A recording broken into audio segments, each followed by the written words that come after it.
Sveicināti, cienījamie skatītāji! Jūs ekrānos raidījums Kāpēc? Un studijā esmu es, Alina Lastovska. Pirms nedēļas negaidīti tika atlaists ilgadējais Latvijas nacionālās lidsabiedrības airBaltic vadītājs Martins Gauss, jo viņš ir zaudējis lielākā akcionāra, jeb satiksmes ministrijas uzticību. Kā šīs lēmums ietekmēs lidsabiedrības nākotni un arī gaidāmo IPO procesu, un ko par šo kritiku saka pats Martins Gauss un arī kādi ir viņa nākotnes plāni? Plašāk par šo raidījumā. Un tad pie mums studijā bijušais airBaltic vadītājs Martins Gauss. Sveicināti! Labdien! So, welcome, Mr. Gauss. Thank you for joining us here in Delfi.lv studio. We are speaking on Monday evening. We will publish this conversation a couple of days later because we have to translate it.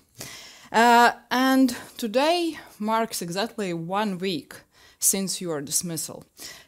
During the airBaltic shareholders meeting on Monday, airBaltic largest shareholder, the Ministry of Transport, expressed no confidence in you anymore. You already told TV3 ziņas that you were kicked out like a street dog. So did this decision by the shareholders was a surprise for you? Yes, it was a surprise because it was during a regular shareholders meeting while I was taken out for a quick talk where the chairman of the supervisory board told me that this would happen. Then I came back in and the meeting, then they added a point to the agenda, which was not on the agenda, for the minority shareholders to vote. They voted with the majority shareholder accepting that point. Then they read this point, and this point was that they said they lost confidence due to the loss of last year, which is already known since the beginning of the year, but they lost the confidence in this shareholders meeting. Then the shareholders meeting continued with some other points, and after that the supervisory board needed to have a meeting, which they did, where they then decided to follow the order, I guess, of the shareholder, and they presented to me a protocol where it said the same sentence, that with immediate effect I'm recalled from the position of the chairman of the executive board.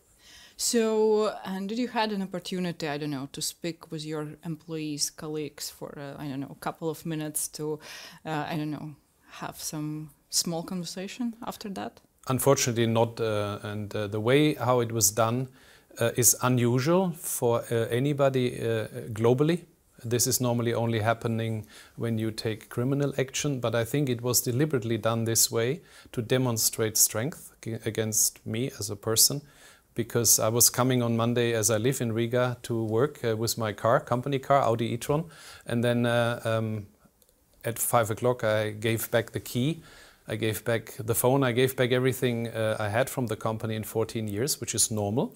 And I left the company, and I could have taken a Bolt to go back to my apartment here in Riga, but I took a decision to then fly to Munich, where at least I have a place where you can maybe rest and breathe. Because it was emotionally for me a very, it was very hard emotionally that day, and also for the people around me, but I could not, what you would normally do, address our stuff. You said to demonstrate the strength. Why? Because I think I have in the last 14 years reached a position in the country where a lot of people criticized of me being too powerful, because the company today is the 5th largest company in the country. It is, when it is in the media, immediately provoking my salary. A lot of people wanted to show, I guess, that he is not that powerful, because that a lot of people, you mean politicians? Yeah, I would not politicians. I would say the people who also take these decisions. Which, if you look at some statements, especially of the Econ Minister since January, where he said he wants my dismissal, these kind of statements, and then people couldn't succeed. Right? I was still there. And now it's done. So I think people just showed the political power, and actually voters like it. Voters like politicians who do that, and therefore it worked. Obviously the party might get a lot more votes now because it has been done. Aside from the rhetorics from the Union of Greens and Farmers, were there any signs or signals that such a decision might be coming? I would say yes, because over years airBaltic is publicly seen as something which is not working, the taxpayer puts money, all these statements. The company was coming out of COVID, the war and other crises now, preparing for an IPO. And of course there was criticism about this company, but I had a contract until the end of 2026, and that contract was deliberately done to do an IPO. And therefore that was surprising that it happened just before the IPO. I assume you've been following the news and statements made after this meeting and the further explanation about your decision about your dismissal. So what can you say about the arguments made for your dismissal? All they said was that I lost the confidence, which is the best argument to use to get rid of somebody. And then they used the loss of last year. The net loss. They didn't use the record EBITDA or passenger numbers. They said the net loss of that result, which was known already since January. They said that is the reason that they lost the confidence. Okay, Minister of Transport Alina on Latvian television said that all risks can be managed, and this is precisely the responsibility of CEO to be able to adjust to complex external circumstances. But you can answer him. I adjusted since I came here because the company was, when I came in 2011, technically bankrupt. I delivered, I think, 9 years of profit, but I didn't deliver profit in COVID time and in the war time. Last year, 2023, we made 34 million profit. This year not, for different reasons, and we were preparing for an IPO. I think we managed very well the risks, because the total investment in 30 years of the Latvian state into this company was per year average 18 million. But the return is nearly 1 billion in GDP. Connectivity is there, the most modern fleet. I could go endless on what is airBaltic, but the risks of this company are managed, and the company today is operational, even without me, and that shows that that company was set up very well. Yeah, but when we talk about airBaltic's, some experts refer to Finnair results. Performance last year, for example, they had strong results and decided to pay dividends for the first time since March 2019. And so the difficulty is Ryanair is also highly profitable, and Wizz Air or Lufthansa also made a huge profit this year. But we have also airlines which don't exist anymore. Flylal, Air Lituanica, Nordica 1, Estonian Air 1, Estonian Air 2. All these airlines disappeared around us, right? We had a lot of issues in the Baltic states in the last years, which made it more difficult. Finnair is a different carrier, and we can analyze the result of Finnair, where a complete different shareholder structure exists, where the state did a lot of things to support Finnair in form of capital increase, direct and indirect. But I think the experts can analyze these. I can, and we do this also. But comparing airlines with airlines, you should compare then the numbers like EBITDA, cost per kilometer, these kind of parameters. And airBaltic is seen as an airline which is doing okay. I say that the result, the net result, that is something which exists. And if that is the reason to not continue, then I accept it. Okay, so I compared airBaltic with Finnair. You mentioned airlines that disappeared. Okay, we can compare to different things, our results, but so if we talk about airBaltic performance last year, isn't it just excuses? I don't know, but if we compare to the airlines that doesn't exist anymore. So the annual result of last year was explained in it's on the website. There is a very good explanation by our CFO how this result is put together. I think 70 million of that result are not cash relevant. These are just bookkeeping numbers because it's the dollar exchange rate and depreciations. So they have nothing, they are not comparable. So if you reduce it, then you find out that there is an explanation for it. And this explanation doesn't mean it's good. But it is not that this result was done because the airline was badly managed, because the airline is managed actually very well. But there were circumstances which did not make it possible to reach a better result. While in the year before, we had 34 million profit, again because of the dollar exchange rate, but this time the other way around. If we look at the first quarter result, there was a 50 million profit. In my first quarter this year, on the dollar, a 50 million profit. I mentioned already what Minister of Transport said. He also had this, that company CEO must be capable of adapting to external conditions, whether related to oil prices or currency exchange rates. So you think you did it good?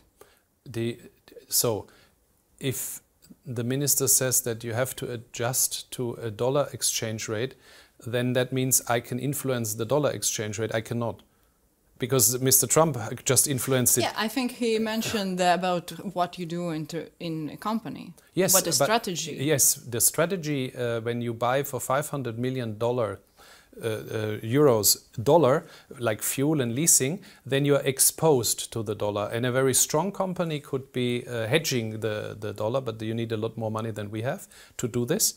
I agree with him, but I cannot influence the geopolitical issues like an oil price or a dollar exchange rate, but I can take measures to make sure that the company continues to operate. And that we did. Company is here today.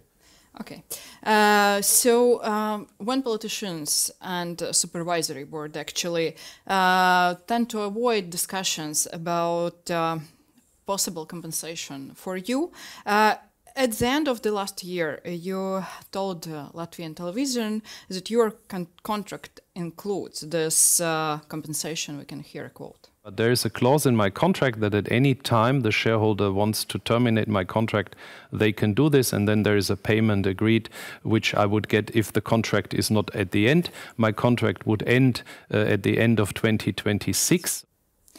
So, is it stated in your contract that in the case of loss of trust or confidence in you, like in this case, there is no compensation provided? That is not stated in the contract. So you will have the compensation? I don't know that, because the termination was done in a very special way, and I have not heard from the company anything on that respect.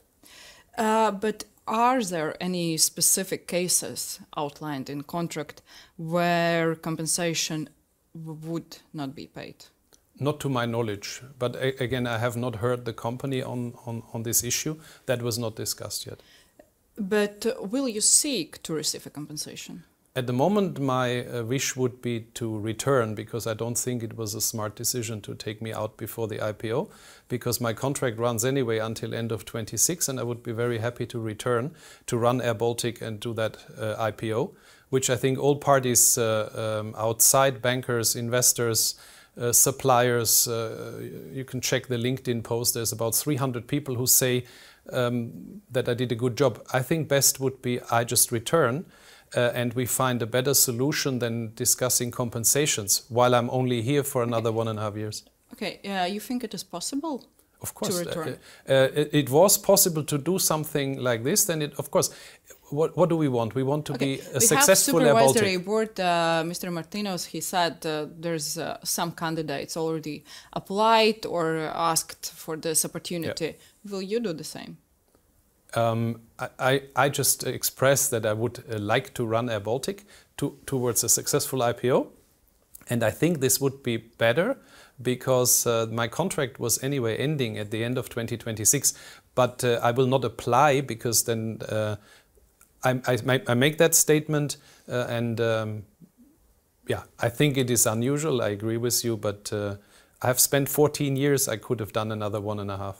I think it is public right to know about this compensation, because, you know, politicians are avoiding these topics. They are saying that it's not on agenda, but they know very well what is on your contract, I think. So it is important and to speak about it as well. Can you share what is the amount of compensation? Do we speak about 7 zeros number, or?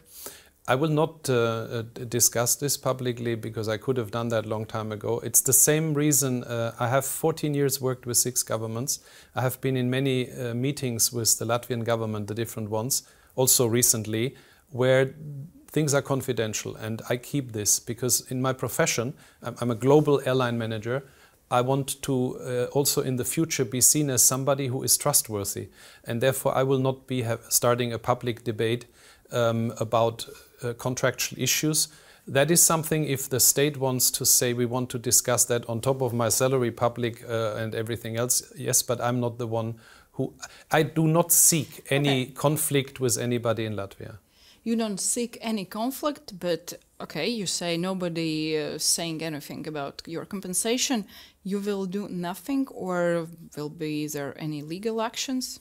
At the moment, I'm waiting for the company to explain to me the contractual situation. That's all.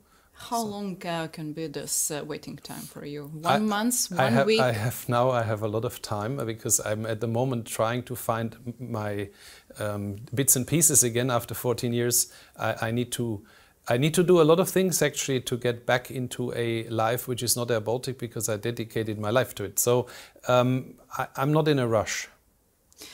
Have airBaltic already settled everything with you apart from the compensation? I mean, all other payments. airBaltic has always paid whatever had to be paid to me, like with all other employees. There was never even a day delay. And now is the same. I have received my last salary also on time. After everything that has happened, do you still plan to purchase airBaltic shares, if there will be such an opportunity? Yes, because my contract, actually, the contract we talk about was deliberately done in a way that I would be incentivized to do an IPO. That was my wish. And yes, I want to be a shareholder of airBaltic because you would get the shares today probably cheaper than in 5 years as the company will double in size. We built something which is a growth story, not a dividend story, and this was what we were telling investors until Monday, and therefore I would buy airBaltic shares if I have the chance to do so. What share amount we can talk? I don't know, 5%, more? Is there a specific ambition of yours? No, I have no specific ambition. It depends on the possibility what I have available to invest. But I would today buy airBaltic shares, yes. So since we started to talking about this airBaltic shares, I would like to discuss this process of IPO. You already said about what was the reaction from business sector, but anyway, what impact on the company's IPO process might have your dismissal? There's a standard process which happens in these cases that you need a new CEO. So that is something which delays the process, but you can find a new CEO. The Pauls Tzalidis, my fellow board member, is the acting CEO. If he becomes the permanent CEO, then that problem would be fixed. But you need a CEO in a company to do an IPO. My termination makes that as a time lapse. But in fairness, the current week or the last 2 weeks on the stock markets, you wouldn't have done an IPO anyway. There's a couple of other issues probably which are discussed, but I'm not anymore in these discussions, so I can't tell you what the banks, especially the banks, are saying to the management. Our Minister of Transport has also commented on this matter. We will see his quote in Latvian.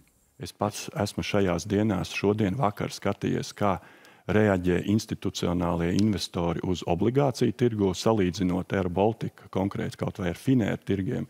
Kādas ir šīs svārstības, viņas ir perfekti tieši tādas pašas, tā kā var tulkot to, ka gudrais investors, institucionālais, Martina Gausa atlaišanu nenovērtē ne pozitīvi, ne negatīvi. Viņš vērtē vairāk pašu kompāniju, un šie rādītāji ir stabili. So he said that smart institutional investors haven't been affected by this decision of your termination. What's your response? I can only see the bond price of airBaltic, which I think is still very good. It's today at 101. And that means the bond has dropped by, I think, 13%. But that was maybe because of what Mr. Trump said, not because of my dismissal. Okay, looking on this entire situation on markets, you already mentioned it, and Mr. Trump's decision. How realistic, in your view, IPO this year? Very realistic. If we sort out things, very realistic that it happens this year, because we were in the final, yeah, so we were preparing to go, but you need to have you need to have the market also accepting it. And this week the markets would have not been ready, but I would not see an issue doing this in the near future. Again, you now need a CEO. Maybe this was the best ever advertising campaign if I continue to come back, because now everybody knows that airBaltic is there. But if not, then yeah, as soon as you have an okay from the procedure and a new CEO, then you can go for it. How long can we afford to wait till IPO? For example, previously Vitolds Jakovļevs said here in the studio that the process could also begin in 2026. Is this still a valid scenario?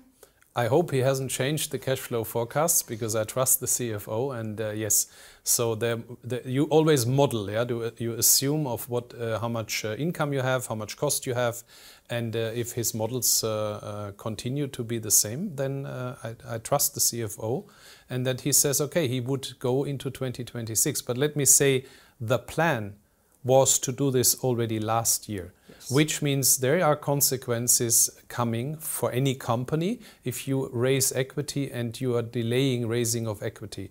That means maybe you push the growth out a little bit, so you're maybe doing things you wanted to do, like building a hangar later.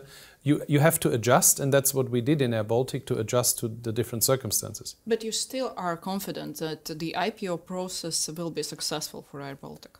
I am very confident that airBaltic can do an IPO. For me, as I know the company, but I do not know what the company did in the last 7 days. There might be major changes announced inside the company, which I'm not aware of, because I'm really cut off from the company. But no, if we compare 7 days versus before these 7 years, days, yes, yeah. Because I was actually the week before last week, we were briefing on what is the status, and the status was at that time that we could not have done it because of the volatility of the markets. Yeah? Yes. But technically, the company was preparing to announce it. But do you think if we still can wait till 2026, but I would not wait. I would not wait until 2026 if you want to do an IPO, because the company has prepared for it. The markets were also prepared for it. And if we want to execute the story of airBaltic, then I would not wait until 26 unless you have to. If markets are not right, and if other circumstances don't allow you to do it, then of course you wait. But if you have the choice as airBaltic to do an IPO, then I would do it and raise that equity. Is there a possibility that we might end up with a completely different scenario? So not IPO, something different? Yes, there's always alternative scenarios. They were always discussed. Yeah. But is this possibility, I don't know, 50-50, or it is less possible than IPO in your view?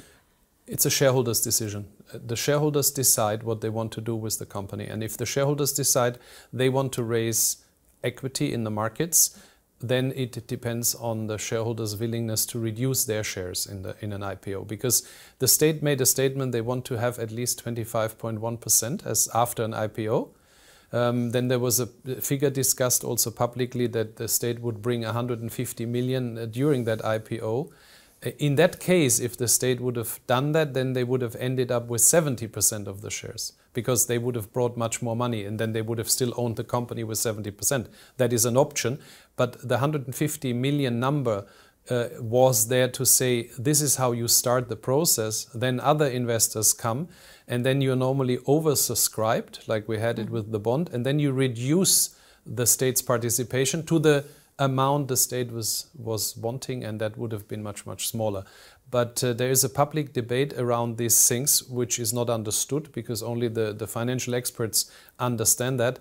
But the state could, for example, do this, or the state could say, we find a private party who wants to buy the company, an M&A process. That's also an option. Or the state as an owner can do a lot of things with the airline. They don't have to do an IPO.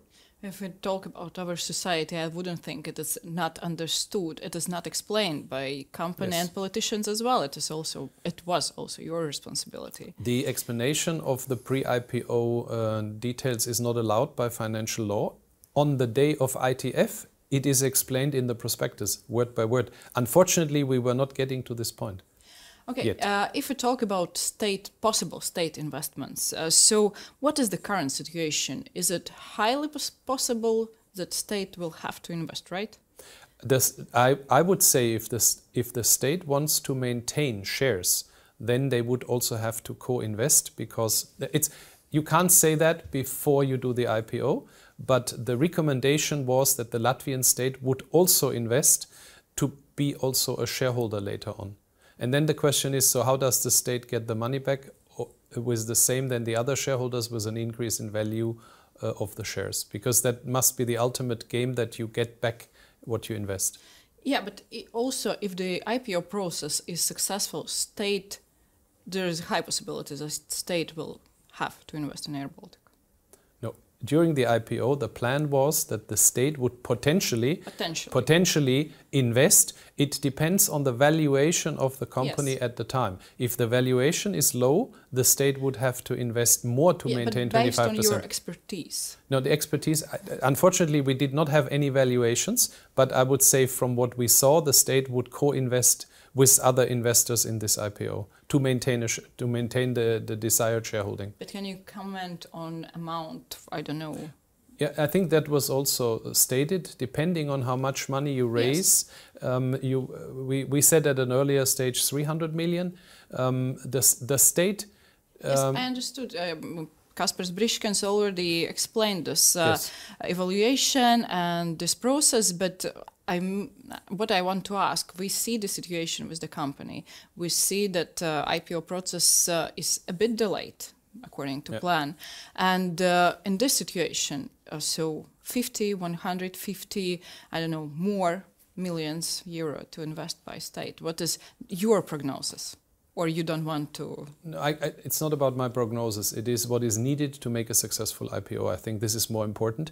And the investment itself would only be known after the IPO, because you would say as a state, and ideally that was the recommendation now, that you say the state, similar with the bond, the state came and said, we put 136 million for the bond. Then the bond went up to 900 million, and the state was able to be reduced to 50. The same situation here, the state goes in, other investors come, the state gets reduced. But to what number, that would only be known when you do an IPO. We will wait for this number, but former airBaltic Supervisory Board member Kāpēc Vasks also warned our Prime Minister about a possible investment. However, Prime Minister Evika Siliņa here in the studio admitted in an interview with me that the letter ended up in a spam folder from Mr. Vasks. What does this say about, I don't know, politician or their attitude for, I don't know, this process and airBaltic? I heard that at the time. I didn't give it so much attention because I have a high respect from any of the prime ministers I worked with, and especially the current one, because it wasn't an easy time for airBaltic, but also not for the Latvian state, also the previous prime minister. And I have to say, they have run this country in very difficult times and do it also now, because there's still this war next door. And therefore I have only respect for somebody who is a prime minister, because I get a lot of exposure to their work. I also work at a high level, right? Not in politics, and therefore if you say something and then this is maybe she meant something different, but same with me. If I say something now, then you get a headline. I would say in this communication between the supervisory board and the government towards the end of this supervisory board, there were a lot of information exchanged, and I'm pretty sure that if you would ask Kāpēc Vasks today, that he would also speak high of the government. I would say so. Okay, you also worked with many ministers of transport in these years, and previous in interview you also spoke positively about Kaspars Briškens. We can see a quote. But I have to say that Kaspars Briškens, from an aviation point of view, is one of the most knowledgeable people. But we had, with all the names you mentioned, a very successful communication. But we heard unofficially, for example, that you discussed airBaltic related matters directly with Prime Minister, bypassing the minister by the time. Is it true? And why you did so? No. So when you communicate, and there's different channels, and I follow always the same channel. I do everything at airBaltic. It's all protocol. This is very nice because company is set up. Then it goes to supervisory board, and then there's informal communications with very different ministers, also the Prime Minister. That is informal, but the formal process in airBaltic is unbroken. There is not a single document which you would say has been sent without the knowledge of somebody else. Yeah. But informal or talking to somebody, different ministers, of course you do, because that is, I would say, normal for a person in my position to express opinions. But when it is about formal process, everything airBaltic board has done went to the supervisory board, and the relevant stuff to the minister as well. And Kāpēc Briškins, as he's mentioned, is the one who was the most knowledgeable in aviation. That's correct. Yes, but about this informal process. So this communication with Prime Minister, she initiated it or you initiated it? No, you cannot initiate with a Prime Minister communication. It just happens. And I, for example, was on a flight once, and by mistake, I sat next to her. I think there's even a photo about it. And we had a discussion where I informed her already about a discussion I had at that time with Lufthansa. And this was informal, and I said, there might be something coming. And then when you have a chance, she's a very busy person, but when you have the chance to make your point, then it helps. But it is the same with, for example, the foreign minister. You can have the same exchange maybe because it's important for other stuff. So I don't see something wrong. Where it would be wrong if that communication is misused from me to that person against the other. But you know, I had 6 governments or 7 governments and 7 ministers. With all of them, I had to have a relation. Yeah, I'm just asking about this communication with Prime Minister because I don't know, is there trust issues in government or maybe between... I hope not. I hope there's no trust issue with me. The confidence, that's what Andulis Šikovs, the State Secretary, said. He lost the confidence in me. So that I have to respect, that Mr. Šikovs lost his confidence in me, but nobody else said that to me. The Econ Minister, yes, he did also not previously. Yeah, yes. No, but he didn't say it to me. He said it to the media, because when I asked him what's the issue, he did not say that to me. So you had a conversation about his public statements, and he didn't mention it. I asked him that we could discuss that, but there was no need for him to discuss that. Interesting.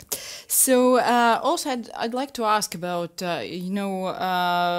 governance of companies under Ministry of Transport. Our state auditor, Edgars Karčagins, he said that sometimes the situation is different that it have to be. For example, the tail is wagging the dog. Do you agree that this is also applies to airBaltic? The Baltic Institute of Corporate Governance would be the best to ask about the corporate governance of airBaltic. I'm very proud that what airBaltic has as a corporate governance compared to many other companies. I don't specific, but airBaltic's corporate governance has been tested not only by endless audits over the years, but also by the bondholders' due diligence, and now by Lufthansa before they became a shareholder, and in this pre-IPO process by many advisors. We had also this discussion with Prime Minister, and she was there was critics about competence in Ministry of Transport and possibility that they govern a lot of companies. So in your opinion, are they capable?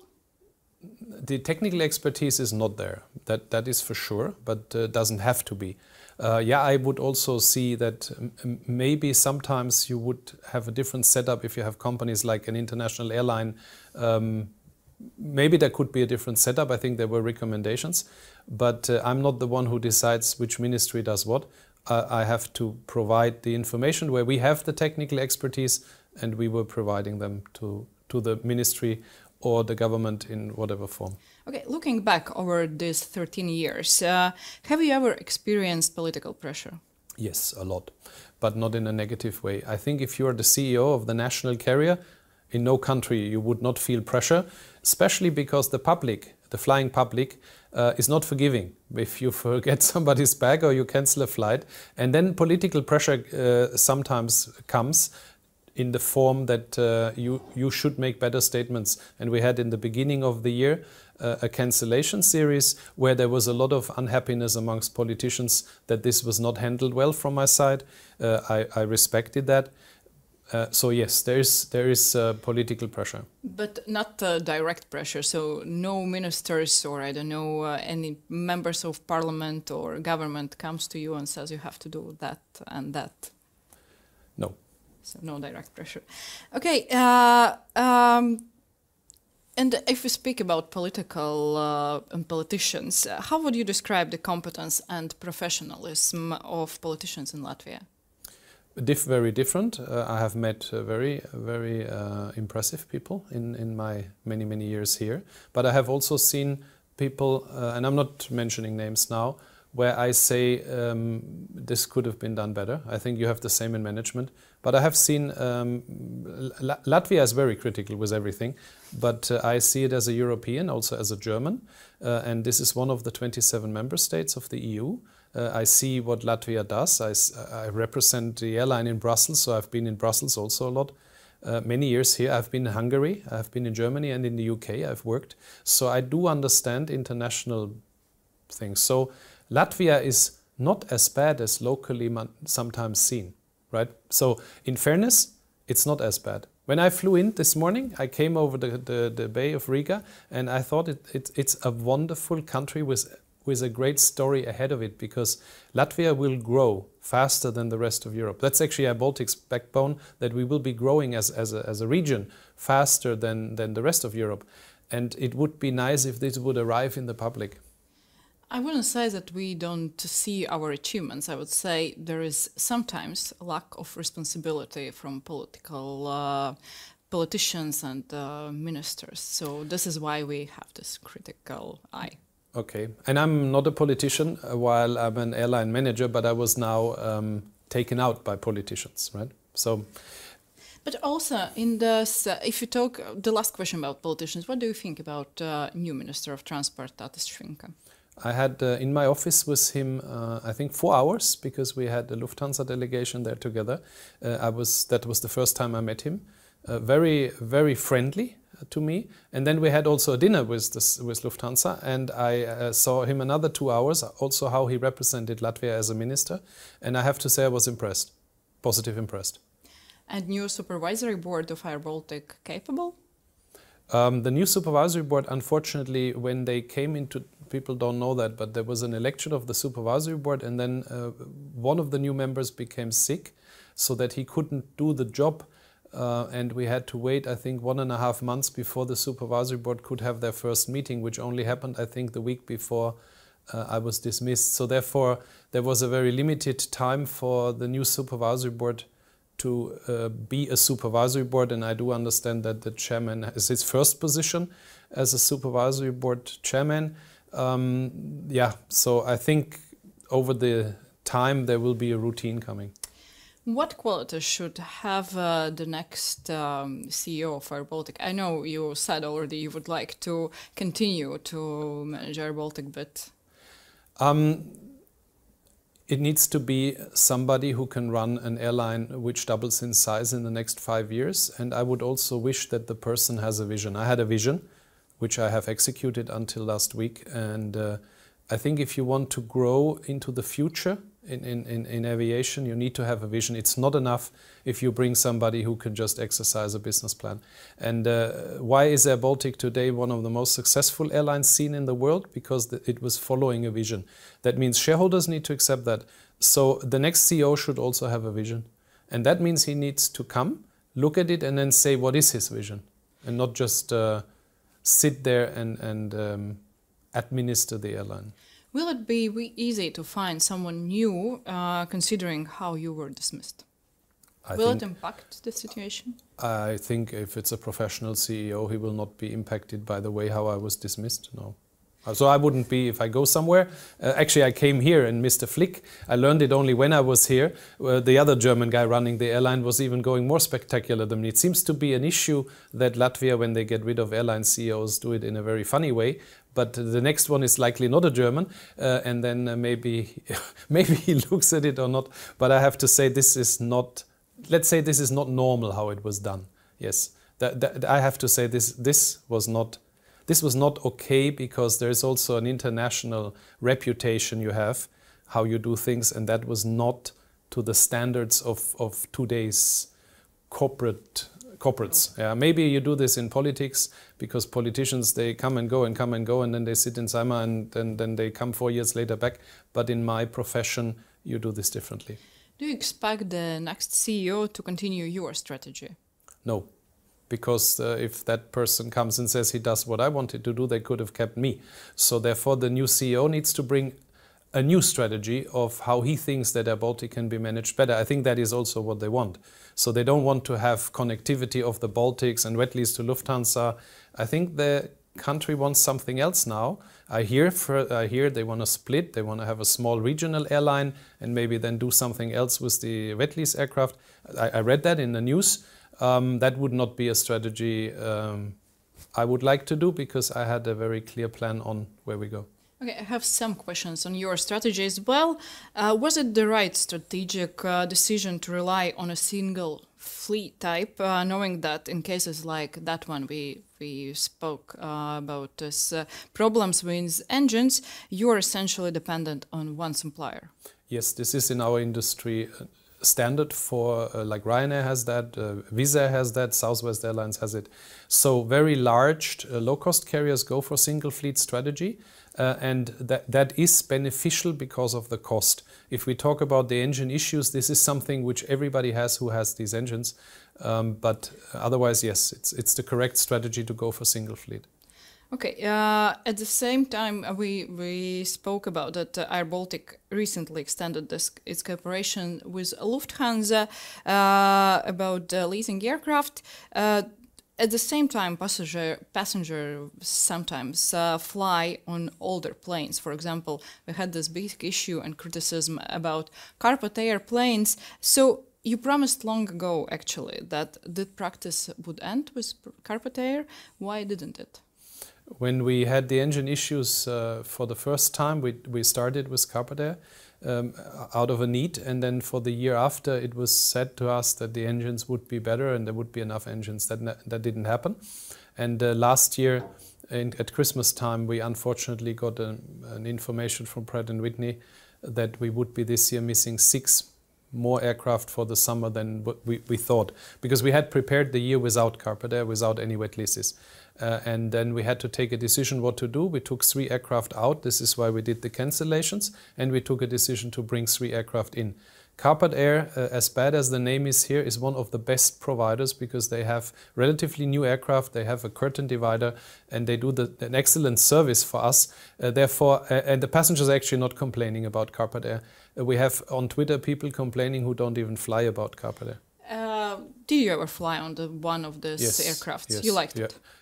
I prefer airBaltic, Airbus A220, but if I have a decision, and I did actually last year a couple of flights on them, if you ask me if I want to fly now or my flight is not happening, I'm happy to fly, because this is the exception. airBaltic has 50 airplanes, a lot of them on the ground, and we have 3 wet leases this year. I hope it stays at 3. I say still we, but airBaltic has this decision. It's a deliberate decision to transport passengers, and it is something others do as well. And therefore, yes, I would say it should be stopped as soon as possible. But if it's not possible, I would rather go the compromise to take wet leases than cancel flights. I would always go for fly passengers to their destinations rather than cancelling flights. And you say that Carpet Air and their aircrafts are the best choice in the circumstances? From the current wet lease providers, they are the best choice to airBaltic, because they have A319s, which is 150-seater. This is the size we want, and one A320. We did ask others for offers, local airline, SmartLynx, but unfortunately that was not, from when you compare the 2 offers, that was not as good, and therefore we choose Carpet Air. There was also this unions had serious concern about crew wages on this when we lease our aircrafts to Lufthansa. What's your response? I think there's a discussion going on even in Switzerland about it. When you do wet lease, then your crew is employed where you come from, and then you pay these salaries. And this is a union discussion which is also happening in Switzerland. We leave it as a union discussion, but the law is clear. We are airBaltic, we employ our people here. They fly and then they are at a base in a hotel there, even for a couple of weeks, but they are employed in Latvia. They pay their taxes in Latvia and they get the salaries they get as Latvian employees, which is not as high as Swiss employees. Yeah, and but that is a practice, and one of the advantages of airBaltic. Now, one of the advantages of airBaltic coming from Latvia is that we can compete better because we have lower labor costs, as we have lower cost of living. Yeah, the best salary is a high salary. I fully agree. Yeah, but I would not go down and say that we have to pay Swiss salaries for a Latvian crew. And it works very well. It's not that it doesn't work. It's an issue where the unions are very negative about, and I would leave it in that the unions are not happy with it, which is okay. They are a partner to any company, but our practice is okay by law, and I think it's okay because our crews are not living in Switzerland, right? Or in Munich, or they are flying and they are coming back. Some of them choose to stay longer, but then they make a little bit more money than the ones who stay here. And that is the choice the crews have. Some don't have the choice, some get rostered, others have the choice, like in all other airlines in the world where you get a roster and you fly the roster. But when we talk about management salaries, we have to be competitive with another big European airlines. Yeah, my salary, for example, was not competitive to other big European airlines, because if you analyze it, then you find out that I was maybe some years overpaid and some years underpaid.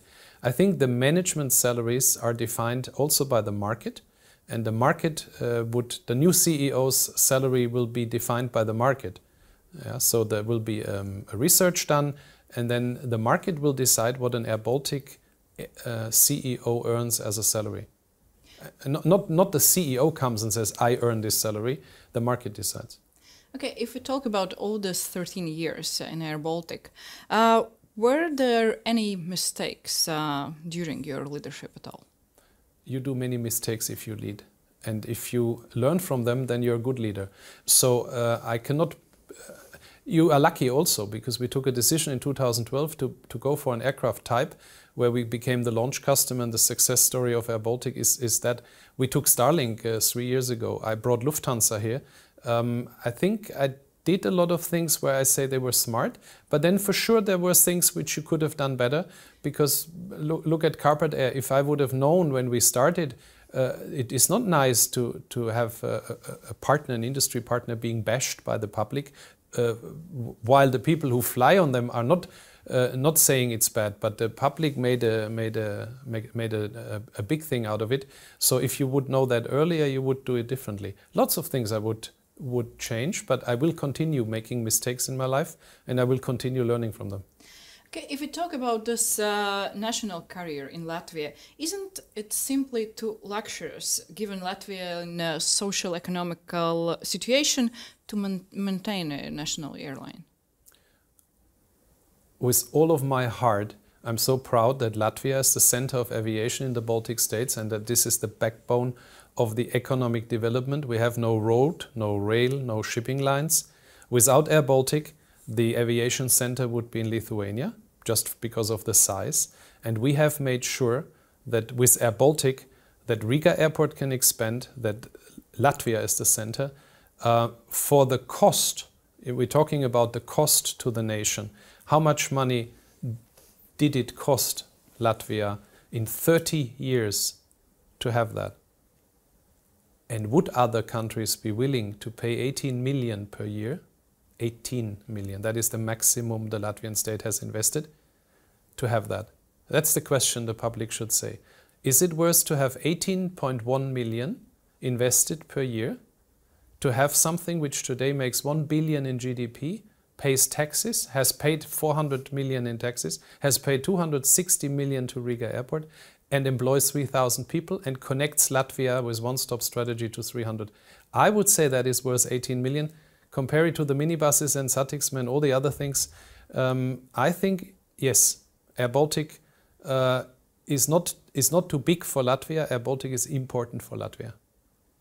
And with all the changes, with IPO process, Lufthansa's strategic partner, you believe that the main base of airBaltic will remain here in Riga? I hope.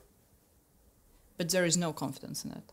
No, I hope I cannot influence it anymore. But I was Yeah, fighting for 14 years that none of the neighboring states, with all their efforts, that this is maintained, that this is the center of aviation, despite COVID, despite the war, despite all the attacks we had.